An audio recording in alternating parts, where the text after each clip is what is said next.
This too shall pass. That is what Tom Hanks is preaching about right now. The video is viral. It's like that in real estate right now. This too shall pass with the rates, with the prices, with the market. Huge freeze. This is one of the worst markets ever, they're saying. And it is. It's true. That is what's going on. But you know when it's the worst market, that's when I get the most people buying as investors or long-term thinking. And I think that's what you need to know in real estate is you need to be long-term. Yes, you can buy a home, and if you're only going to be here a few years, fine. What's the long-term play? Well, rental then. Turn it out into a rental. You can go ahead and refinance some cash because, of course, it's going to go up a little bit. And then you can turn and buy your primary, or you can convert the primary to the rental and then move and then go somewhere else. And it's a long-term hold now. And then right now we need rentals. I mean, rentals are crazy everywhere. The issue is a lot of people can't afford to buy. That's literally what's going on. So they're renting almost the same as what they can pay for a home. Problem is to get the home to buy. A lot of people don't have the savings down. They don't have the programs that they need anymore because the rates of where they're at to buy doesn't compute. So they can't even afford to buy the homes because where they're getting pre-approved, there's so much cash and people are buying those for rentals right now. And there's so much competition, they can't even get the home, even if they are approved, and they can buy it with the programs. I mean, that's the struggle right now is the lower end homes. So the only short-term thinking right now is quick flips. And there's a lot of good companies out there, and actually a lot of really good local brokers here, especially one on with us at EXP, that they can turn and burn them in a week to two, even a month, and they're turning, so they're catching that quick market. They're buying the homes, they know the price points, they're able to turn and fix them up, and then turn and sell them right away. That's the only short term. As long as you have the team together, you have the price, the cash, all the numbers work out, then absolutely. Short term, do some quick flips right now. But I mean, it's gotta be a month or two. It can't be a year or two later because we have no clue what's going on from month to month, to be honest. That's how quick it's going. But long term, as everything passes, I'm seeing so many investors, again, just grab everything and turn and hold because they know in 5-10 years, this too shall pass. Yes, Tom Hanks thing, but the interest rates will go away. Maybe they won't. 5-10 years, maybe it'll be higher. But then again, you have that property where now you can turn and make it into a rental. Because again, if the rates don't change, which would be insane, but if they don't, no one's buying, at least at that caliber, and everybody is renting. So now you have a home right now that is like gold with rental market. So it's long-term and game plans, A, B, C, and D, what's our contingencies, where we're at, or worst case, you buy now, and if the rates keep going up and no one can buy, at least you have a home to live in. I don't know, it's always nice to have some home base, and then you can have multiple homes. So if you're able to right now, call me for investments. I'll tell you what all my investors are doing. I'll tell you what's going on. I'll tell you where we're investing, even across the board, different countries. And again, I'll bring up new home builds. They have different places where you can get heck of good deals, even if it needs to be your primary and then it turns into a rental somehow. That's fine. Long-term thinking is huge right now. And I think that's the play all the time. Unless you are extremely niched in flipping and extremely understanding the market, have all the tools, have all the guys together, because let's be honest, right now, contractors, yeah, forget about it. Unless you have your own contractors and your own team, you know how to build, you understand everything with building. And by I mean everything, like what the cost should be, what's going on. Hey, yes, the bathroom underneath the toilet, we need new subflooring and some floor joists, and base plate over here is rotted out. What are we gonna do? And then siding, how we're gonna do the siding.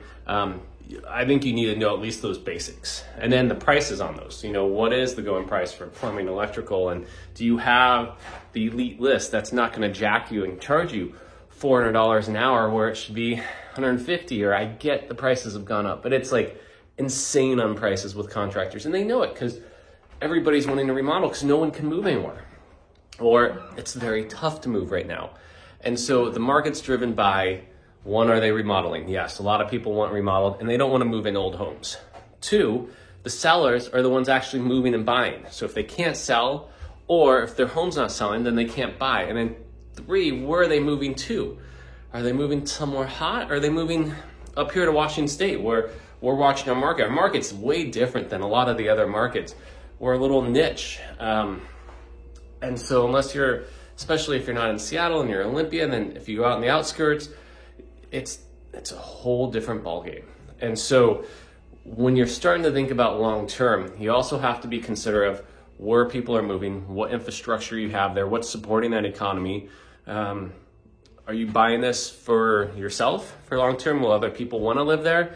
And if not, and it's down to 10%, good luck trying to sell quick, because how many people will want to actually live 45 minutes outside the country in the city, from the city, and be okay driving an hour and some to the grocery store?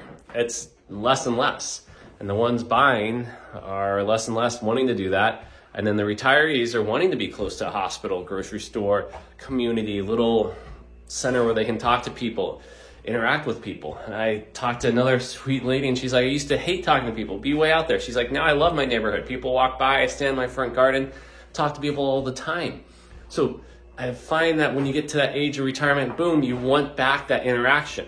And so you have to be careful of demographics of what kind of interaction is that house going to provide, and where's it at, and where's it located. So I saw another guy say, just buy a home. Location's not a big deal as long as you're getting home. Yes and no. Yes, you want to be in a home that, you want to get a home no matter what. Just get a home. But also take that with a caveat. If the location's not key, value goes down. And if you do need to pull that ripcord and get out, it's going to be a lot harder if that location's not prime or at least somewhat central. So if you're not in good neighborhoods, not in good location, you're out somewhere, and for some reason you're ready to go, something happens or whatnot, you try to pull that ripcord, it's going to take a lot longer for that parachute to open or sell, if you're catching the metaphor, if the location's not good. So it's not true if someone says, well, just buy, location's not a big deal. Yes, it's a huge deal with location, and you have to do the plus and minuses. What can you get for your price for a location?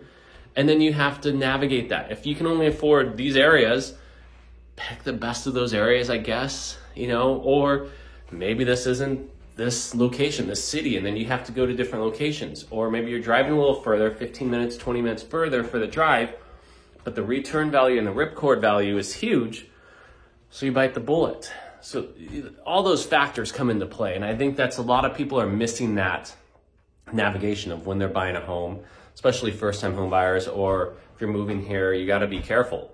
Another listing coming up, bought country, and don't like it. Shocker, city, 45 minutes from stuff, same scenario. Now we're taking a hit, or they're taking a hit, price, let's get out of here, let's go. But it's a cute home, great location. So if someone wants it, awesome, that's great. Problem is, you got to make sure that's the location for you.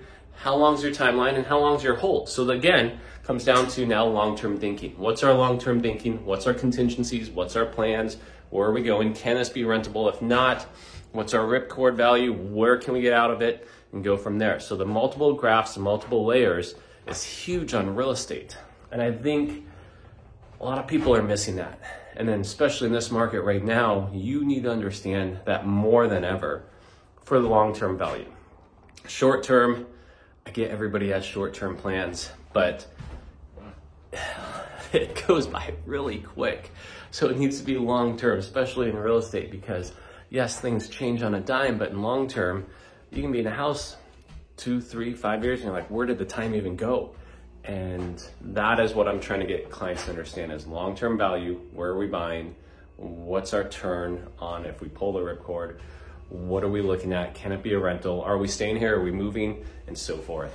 So if you're looking to buy, I guess synopsis, executive summary, if you're looking to buy, I will help you create a whole game plan of long-term thinking, all the demographics, all the numbers, everything you can look at, what's moving, what's not, what do we predict, what do we think, how's everything, how's the schools, this and that. There's so much gossip here and there. And of course I have to be careful as a realtor legally of what lines I can cross and not cross and show you, but ultimately I can show you where to research, what to look up, what to do, so that you can create this ultimate game plan of a map. And you can see all the trajectories, at least most of them, 90% of them without knowing the future, but at least you can minimize the risk, do the long-term hold, and understand this is solid, this is a game plan. And then we can niche, narrow down, boom, we know where this home's at, where we're looking, We understand the price. Does it meet in the values? Do we like it? Can we negotiate?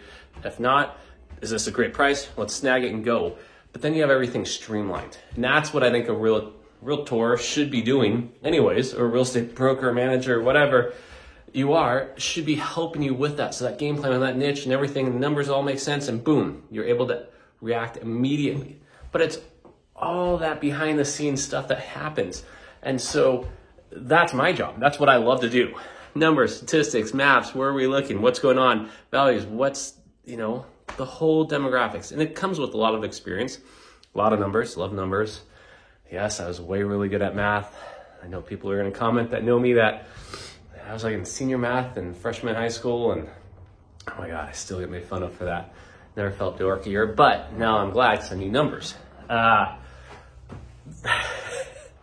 That's what you're looking for, is that game plan. The executive summary of, let's get it all streamlined. Here's our game plan. Don't mean to ramble on, but if you're looking to buy, looking to invest, I will help you with all of that. I will set you up with everything that you can look at to streamline it so you know exactly how to react, where the numbers are at with your criteria.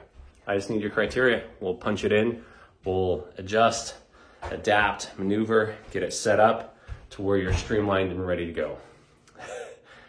That's it. Good morning. Have a great Wednesday. Captain Ron.